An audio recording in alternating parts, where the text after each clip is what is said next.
पुण्याच्या पानशेतमध्ये दगडानं ठेचून आदिवासी तरुणाची हत्या करण्यात आल्याची घटना समोर आली आहे। ही घटना वर्दळ असलेल्या पानशेत येथील दाट लोकवस्तीच्या रस्त्यावर लाथाबुक्की आणि दगडानं ठेचून युवकाचा निर्गुण खून करण्यात आलाय। हत्या केल्यानंतर सगळे आरोपी फरार झालेत। पोलिसांनी अज्ञात आरोपींविरुद्ध गुन्हा दाखल केला आहे।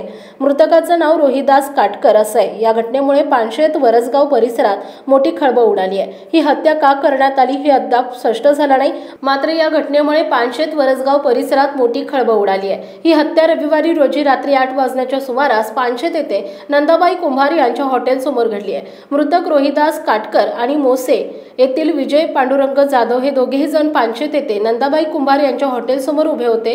दरम्यान मोटरसायकलवरून 20 ते 25 वयोगटातील 5 अज्ञात हल्लेखोर आले। त्यांनी अचानक रोहिदास काटकर यांच्यावर लाथाबुक्क्यांनी एकाच वेळी मारहाण केली। मयत रोहिदास काटकर याच्यावर एकाच वेळी सर्व हल्लेखोरांनी लाथाबुक्क्यांनी जोरदार प्रहार केला। त्यावेळी एका हल्लेखोरानं रस्त्यावर पडलेल्या मोठ्या दगडानं रोहिदास याच्या छातीवर जोरदार प्रहार केला। याच वेळी रोहिदास याचा जागीच मृत्यू झालाय। यासोबतच विजय जाधव देखील हल्ल्यामध्ये जखमी झालाय। या प्रकरणी मयत रोहिदास याचा भाऊ अविनाश काटकर यांनी वेल्हे पोलीस ठाण्यात फिर्याद दिली आहे। पोलीस फरार हल्लेखोरांचा शोध घेत आहेत। अधिक तपास पोलीस करतायत।